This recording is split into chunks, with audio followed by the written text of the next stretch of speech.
y vamos a estar viendo aquí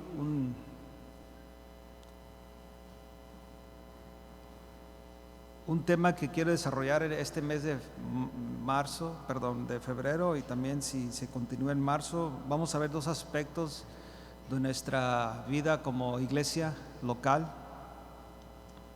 de casa de oración. Vamos a orar, oremos y pidámosle a Dios que Él nos hable a través de su palabra en esta tarde. Padre, háblanos, te lo rogamos.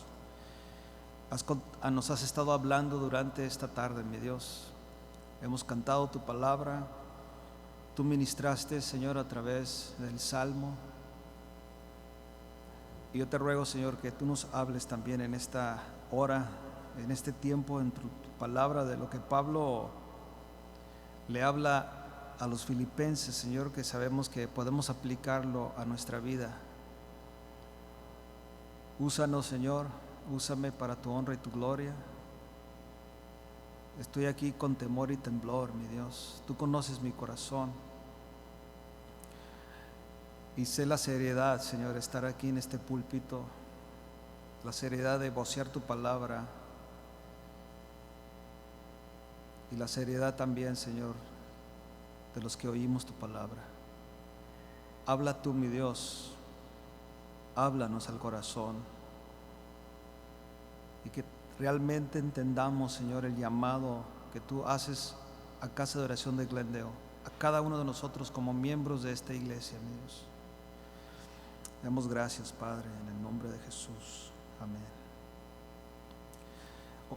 Dice la Biblia, capítulo 1, versículo 27. Pablo le habla a la iglesia de los filipenses, y cuando leemos la Biblia, hermanos, haz de cuenta que te está hablando a ti. Amén. Me está hablando a mí. No pienses en nadie más, y eso yo te lo recomiendo continuamente. Yo lo tengo que hacer, hermanos, como pastor, porque cuando estoy estudiando, estoy analizando las escrituras, digo, esto le queda a fulano de tal, esto le queda a fulano de tal. Yo le soy sincero, hermano. Esto sería bueno para que el hermano, ojalá que venga para darle duro. No es así, hermanos, y no debe de ser así. Y tengo que pedir perdón, humillarme delante de Dios y decirle, Señor, perdóname, porque esta palabra es para mí. Es para mí. Tú me estás llamando a mí la atención. Pablo le dice aquí y nos dice en esta tarde: solamente que os comportéis, versículo 27, como es digno del Evangelio de Cristo, para que, o sea, que vaya a verlos o que esté ausente, mire lo que dice: oiga de vosotros que estáis firmes en un mismo espíritu, combatiendo unánimes por la fe del Evangelio. Quiero que analicemos, hermanos, aquí vamos a entrar en tratar de entender el texto. La semana pasada hablamos un poco del contexto, cómo Pablo estaba, por qué él tenía esa seguridad de que sí podemos vivir una vida conforme al propósito exacto de Dios. Podemos vivir una vida, hermanos, que agrada a Dios. ¿Sí o no, hermanos? ¿Sí podemos? Sí podemos, en el poder del Espíritu, hermanos, a través del Espíritu de Dios que nos ha sido dado desde el momento que creímos. Efesios capítulo 1, 13 y 14, parafraseando, nos dice que cuando nosotros recibimos la palabra de verdad, el evangelio de vuestra salvación, y creímos, dice que fuimos sellados con el Espíritu Santo de la promesa.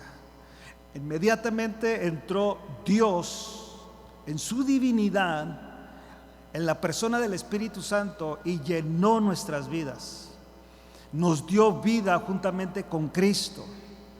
Tenemos la capacidad, hermanos, de ser cristianos. Amén. O sea que tenemos la capacidad de vivir una vida conforme a Cristo.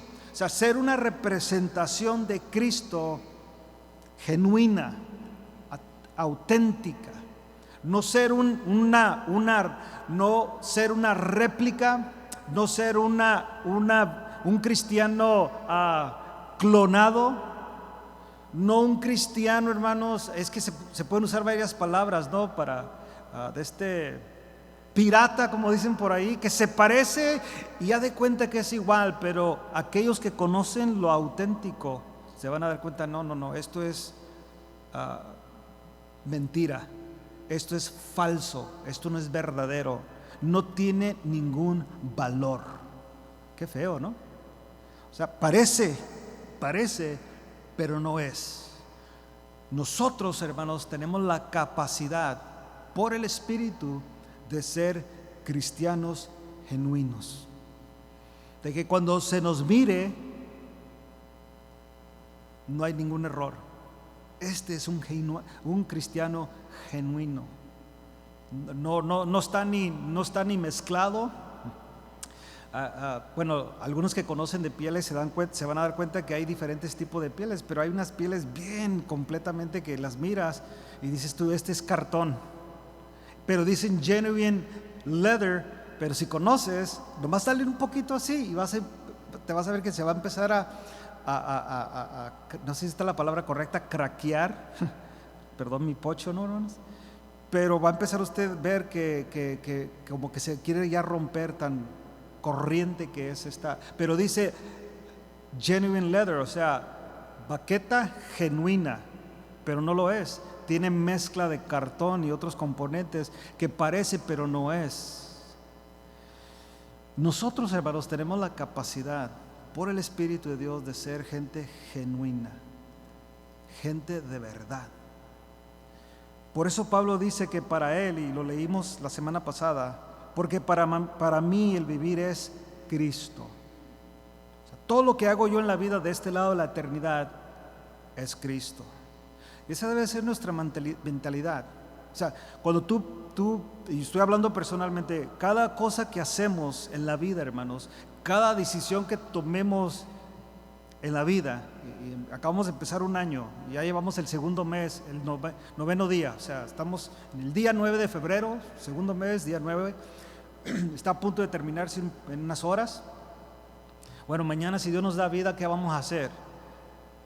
Y quiero decirle que usted puede vivir una vida cristiana.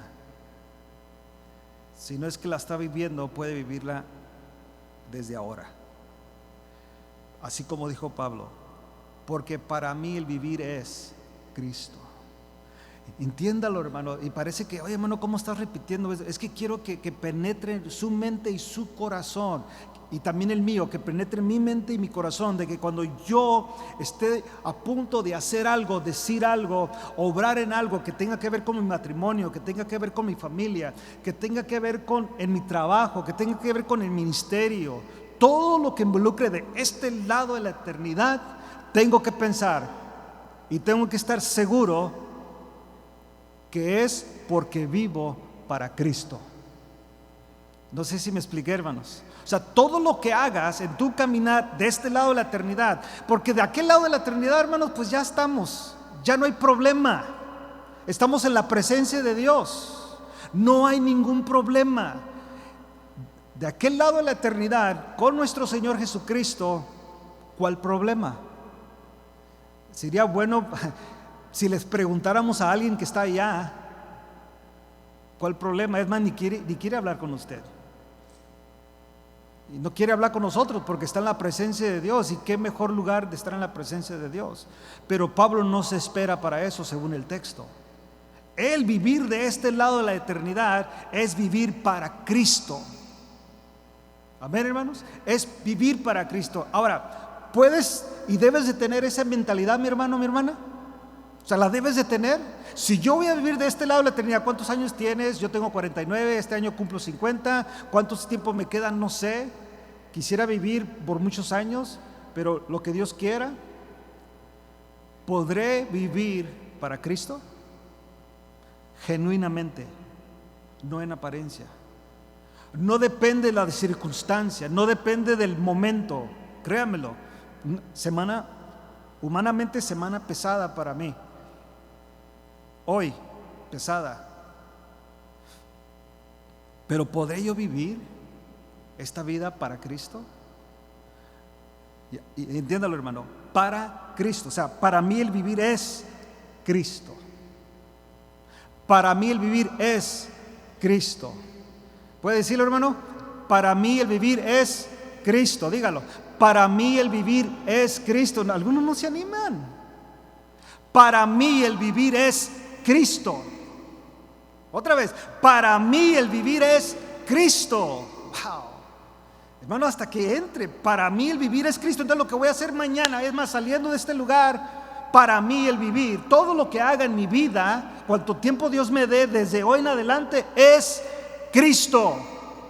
Todas mis acciones, todas mis resoluciones, todas mis decisiones, todo lo que vaya a hacer desde hoy en adelante, mi vida va a ser Cristo. No hay de otra manera. There is no other way. No hay otra manera. Mi vida que voy a vivir es Cristo. Y claro, como decía la semana pasada, el morir no es una pérdida. Si hay algo que debemos de esperar con gozo, o sea que cuando llegue debemos estar listos, es la muerte, hermanos. Porque es una ganancia. Wow. Por ejemplo, algunos, bueno, no sé, algunos, es que la iglesia es muy joven, pero algunos hermanos aquí probablemente estaban a punto de jubilarse. Se dice retirar, jubilar, pensionarse, diferentes palabras.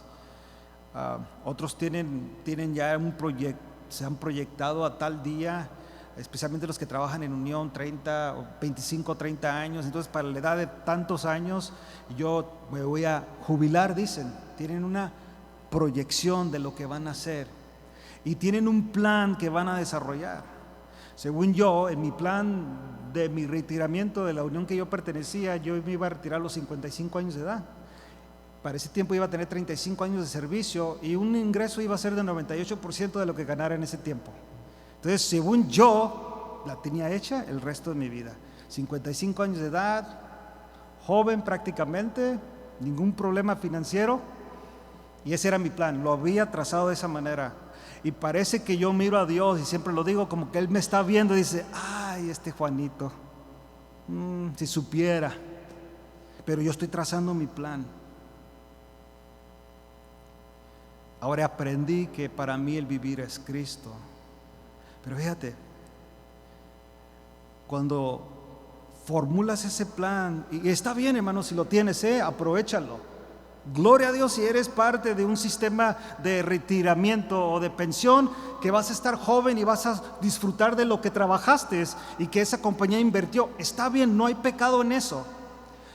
El problema es, así como planeaste y después de eso no hay como llegar ese último día de trabajo y decir: gracias, it's my last day of work, te hacen una fiesta y a disfrutar de lo que sigue de la vida. Así es, ¿verdad? No me malentiendan, hermanos. Está bien si logras pensionarte, está bien, y goza de la vida porque has trabajado duro, porque tú viviste para eso. Hablando humanamente, trabajaste duro, hiciste inversiones buenas y tienes un buen capital que te va a ayudar a tener una vida a gusto, tranquilo.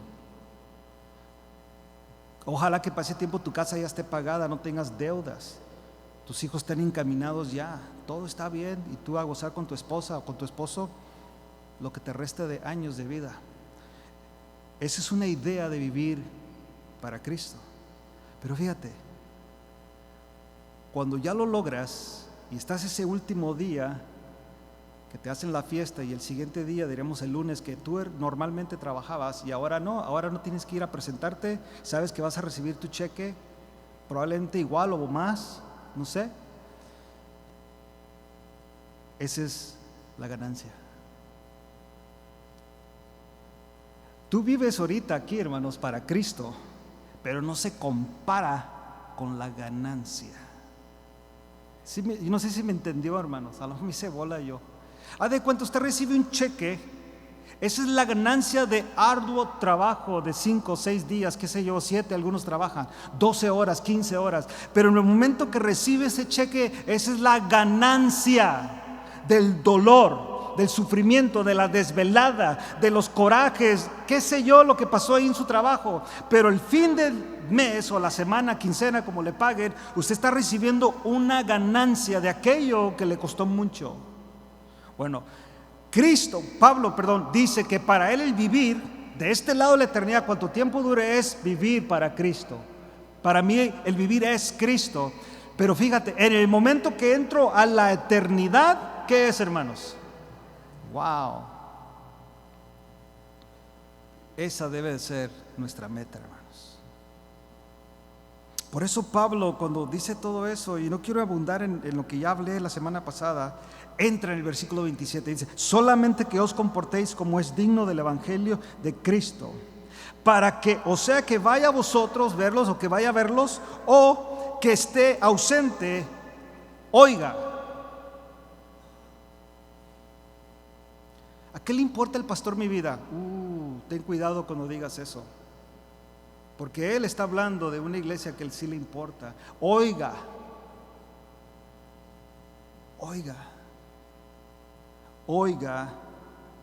de vosotros que estéis firmes en un mismo espíritu, combatiendo unánimes por la fe del evangelio. El comportamiento para Pablo, hermanos, era muy importante. Quiero que anote eso en esta tarde. El comportamiento para Pablo era muy importante en lo que concierne a la iglesia. Y para él decir que oiga, porque acuérdate, hermano, solamente era de esa manera. No había Facebook, no había Instagram, no había nada de eso, que ahora es más fácil probablemente. Suceden muchas cosas en la semana y uno ya ve, pero aquí era de escuchar. Oye, ¿cómo está, hermano? Oh, el hermano va bien. ¿Sabes qué? ¿Qué me platicas del hermano fulano tal? No, ¿sabes qué, hermano? No falla. No, hermano, ahí está constante la hermana, la familia, no, olvídate. Mira, ¿te acuerdas cuando estaban? Ahora los niños también sirven. Ya no son niños, ya son adolescentes jóvenes, también están sirviendo. ¡Wow! ¡Qué gozo! Estoy oyendo. Bueno, aquí Pablo dice qué tan importante para él era que nosotros nos comportemos como es digno del evangelio de Cristo. Mire, vaya conmigo para que usted y yo analicemos unas escrituras, hermanos, porque acuérdese, en la teología o en el estudio de la palabra hay una herramienta muy eficaz para todo predicador y maestro, que es la hermenéutica. Y la hermenéutica es el estudio que Dios da o ha establecido para los hombres, para poder ser buenos intérpretes de la Biblia, para poder interpretar la Biblia en su contexto original, pero también para poder entenderlo, hermanos, el texto, y sacar el significado. Pero en esa también herramienta nos enseña que a través de la iglesia, de la escritura, si algo se repite continuamente, para Dios es una doctrina. Haz de cuenta, es una enseñanza que se debe de establecer como algo fundamental, como una doctrina esencial, no doctrina no esencial. Ahí está en la Biblia, se habla varias veces. Entonces la iglesia, a escuchar, a leer esto, dice: esto es una doctrina esencial. Para Dios es importante que yo atienda a esto, obedezca a esto. A no obedecerlo, ¿qué es, hermanos? Pecado. ¿Verdad que no lo quiere decir? Pero es pecado. Y el pecado, hermanos, no confesado trae ¿qué? Consecuencias. O el pecado practicado continuamente trae consecuencias. Y eso, hermanos, puede venir la disciplina de Dios, el castigo de Dios por nosotros ser pecadores que no queremos obedecer a la Biblia. O la otra es que realmente no somos salvos. Estamos aquí, practicamos todo, pero no somos salvos, porque no estamos obedeciendo a la palabra de Dios y nos es indiferente. Mire lo que dice, vaya conmigo allí a Efesios, veremos Efesios primeramente, el capítulo 4, Efesios capítulo 4.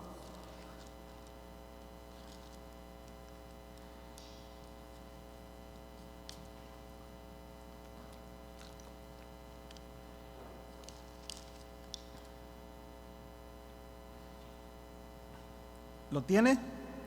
Capítulo 4, versículo 1. Esta es una carta a los Efesios. O sea, primero estábamos en Filipenses, ahora Pablo le está hablando a los Efesios. Y mire lo que les dice en el versículo 1. Yo pues, preso en el Señor, os ruego que andéis como es digno de la vocación con que fuisteis llamados. ¿Cómo debemos de andar, hermanos? Que andéis como es digno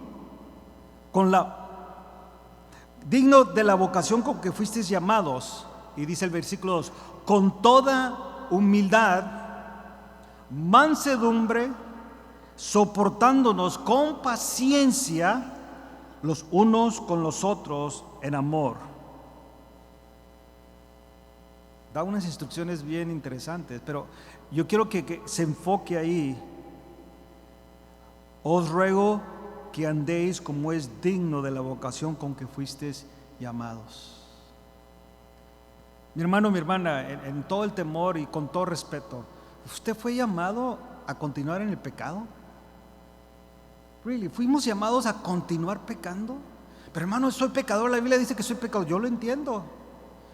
Pero como yo estoy hablando de aquella persona que su pecado le es indiferente, ¿qué importa? También allá el hermano fulano de tal lo hace. Ay, ¿qué tiene? Al cabo Dios conoce mi corazón y en el momento que yo pida perdón, Él me perdona. Si tú tienes esa actitud, hermano, la evidencia de esa palabrería, de esa manera de hablar, es que no has nacido de Dios. Porque si algo debe de producir el Espíritu Santo en nosotros, que nos es dado cuando recibimos el Evangelio, es temor a Dios y a su palabra.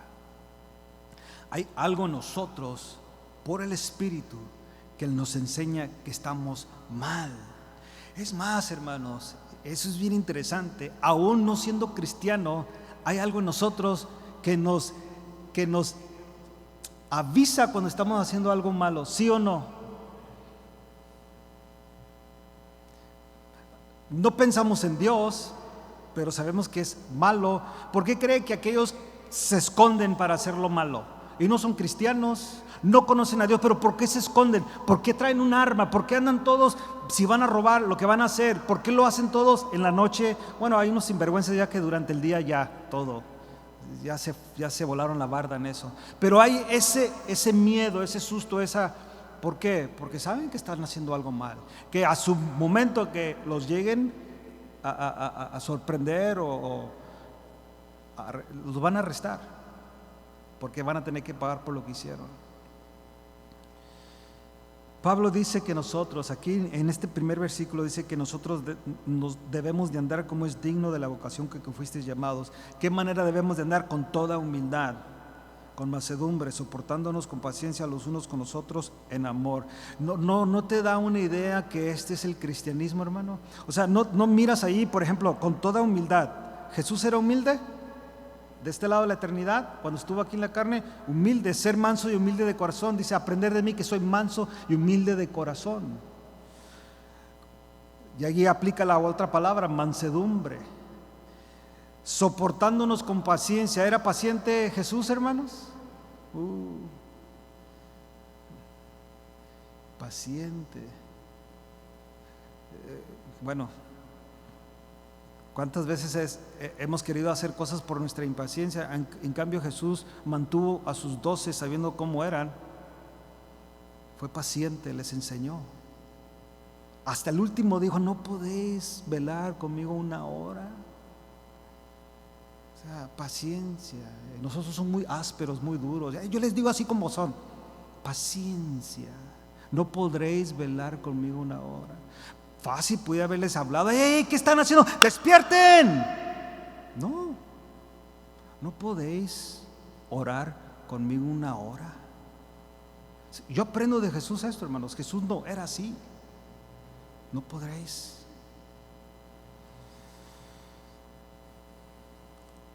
Con toda humildad, mansedumbre, soportándonos con paciencia unos a otros en amor. Otro texto que quiero que analice, allí es Colosenses capítulo 1.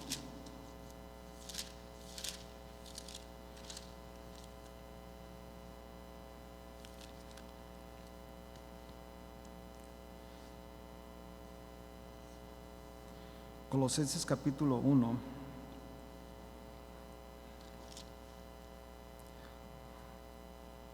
Versículo 9, mire lo que dice aquí. Colosenses 1:9. Por lo cual, también nosotros, desde el día que lo oímos, no cesamos de orar por vosotros y pedir que seáis llenos del conocimiento de su voluntad con toda sabiduría e inteligencia espiritual. ¿Cuál era la oración de Pablo hacia la iglesia de los colosenses, hermanos? Que fuera una iglesia llena de conocimiento y de su voluntad, para que andéis como es digno del Señor, agradándole en todo, llevando fruto en toda buena obra y creciendo en el conocimiento de Dios. ¿Cuál es la oración de Pablo, hermanos? Sigue siendo la oración de hoy. Esa es mi oración como pastor de esta congregación, para mi vida y la vida de usted. Que crezcan, que haya algo que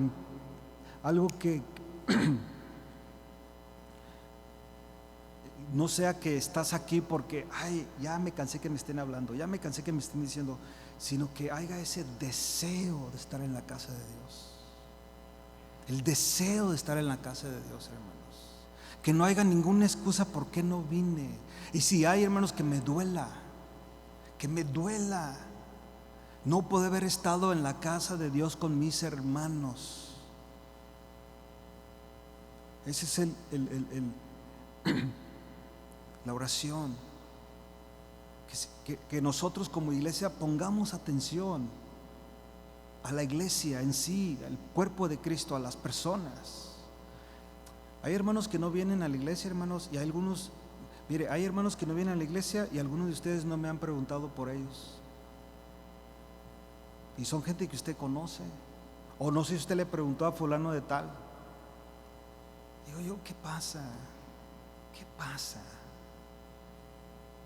¿Que no nos importa? ¿Dónde está el hermano? Tengo tiempo que no lo miro.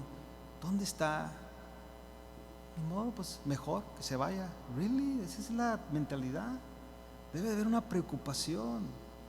Pues esa es bronca de usted, pastor. Usted es el pastor. Wow, bueno, esto no es lo que la Biblia dice. La Biblia dice que debo de preocuparme.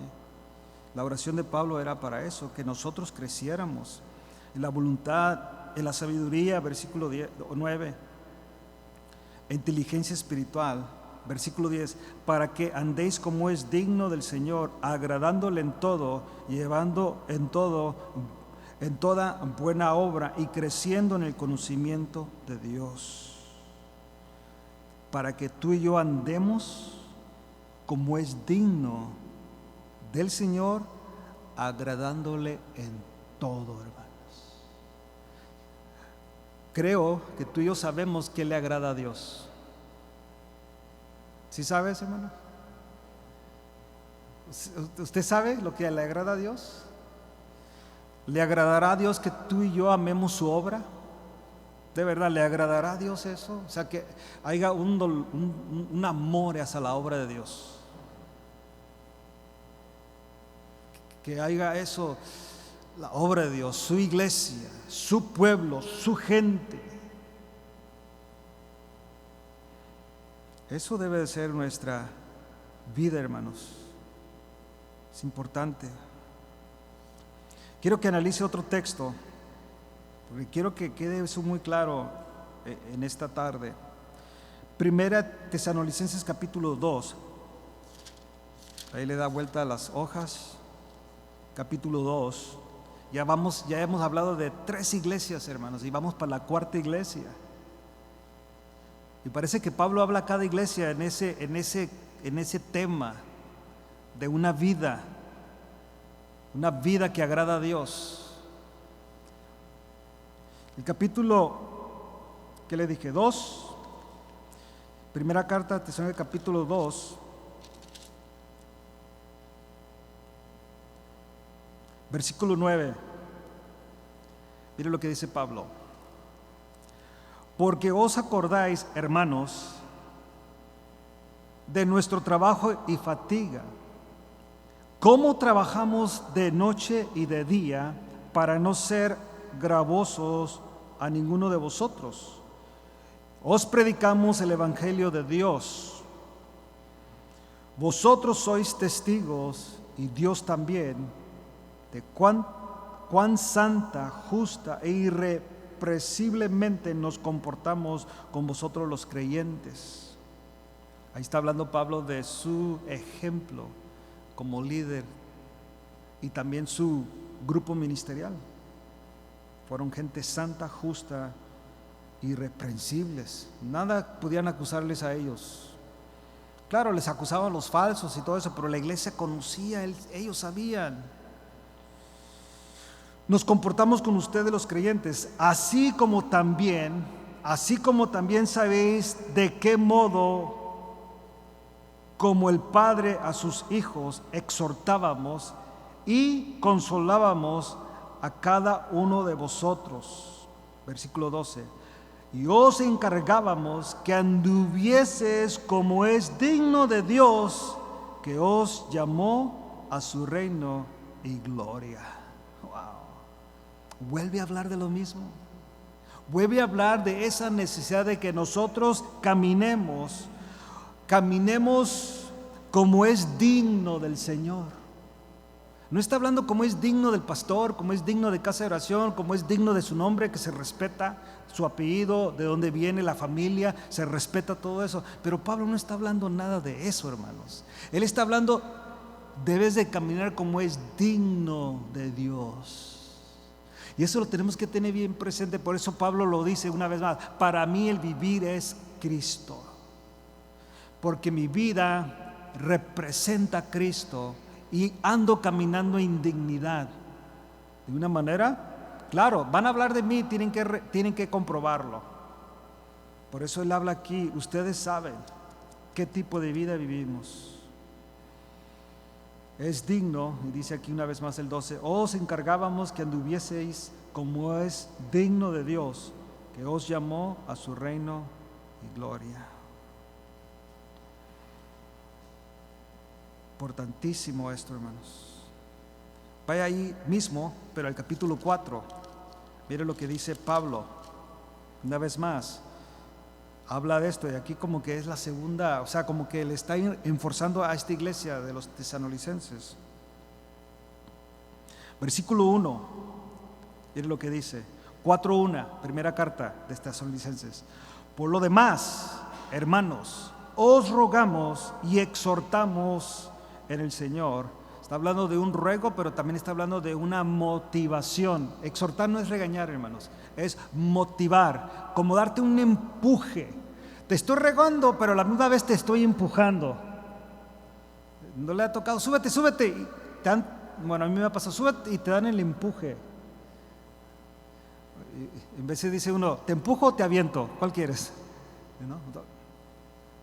Exhortamos en el Señor de que la manera que aprendisteis de nosotros, como os conviene conducirnos y agradar a Dios, así abundáis más y más.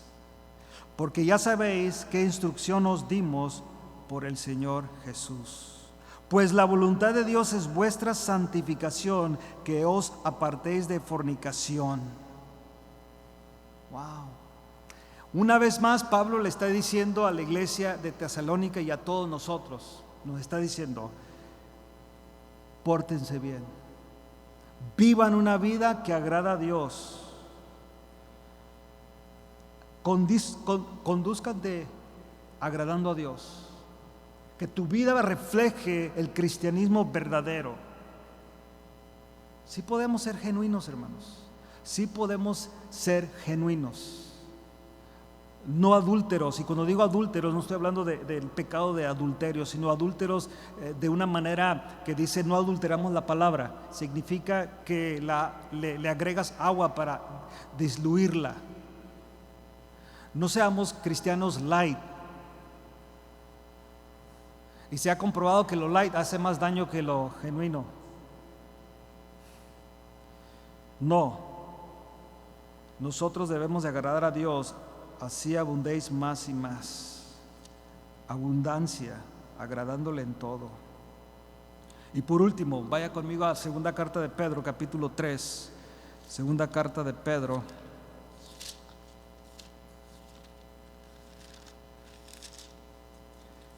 Mire esta instrucción que ahora es Pedro.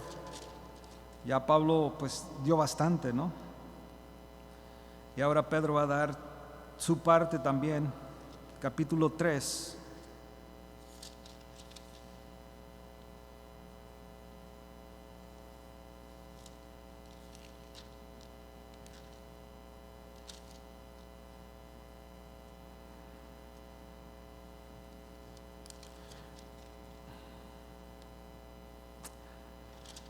Versículo 11. Y acuérdense aquí Pedro en el contexto está hablando de la venida del Señor, todo lo que va a suceder, todo lo que va a pasar. Versículo 11, puesto que todas estas cosas han de ser deshechas, ¿cómo no debéis vosotros andar en santa y piadosa manera de vivir, esperando y apresurados para la venida del día de Dios, en la cual los cielos encendiéndose serán deshechos y los elementos siendo quemados se fundirán? ¿Cómo debemos de ver, hermanos? Ya ahorita, por ejemplo, tú y yo estamos viviendo un tiempo extraordinario en la vida posmoderna, que podemos ver todo en el momento. Es más, tú cualquier cosa que quieras saber de lo que está pasando al tiempo, yo tengo aquí aplicaciones en mi teléfono de breaking news, noticia de última hora, lo que está pasando. Y de repente le voy manejándome, oye, pasó esto, pasó lo otro. Ya van más de 800 muertos de este coronavirus. Todo está así en el momento. Nosotros vivimos una época del momento. Todo está pasando en este tiempo. Todo está pasando y está enfrente de nosotros, mis hermanos. Oiga bien, probablemente hace 30, 40, yo no me acuerdo, yo cuando era niño, yo me acuerdo cuando los predicadores que yo oía predicar, acuérdense, yo me acuerdo de la predicación desde el año 76, diremos 76, 78 para acá, me acuerdo de las predicaciones, algunas no todas, pero me acuerdo yo que en los 70s, en los 80s, hermanos, Cristo, ya el anticristo iba a venir, porque fueron tiempos y épocas donde se puso todo tan moderno, la computadora, cuando empezaron, ahora muchos ya nacieron en el barcode, eso de tit. Yo me acuerdo que todavía, bueno, algunos de ustedes, había máquinas, me acuerdo que ibas a la Casco y todo lo hacían por número, los de la Casco, ahora todo pasa. Muchos ya nacieron en eso, ellos no saben de eso, las miran las máquinas y se rían. Yo me tocó verlas. Ahora hay unas bien grandotas todavía que esas no me tocó, ¿no? Pero todavía cuando tenían que poner y tenían que hacer el cálculo acá en la mente. Nosotros, hermanos, estamos viviendo una época donde es todavía enfrente. Ahorita es cuando tú y yo debemos estar más en santidad, porque está enfrente de nosotros, hermano.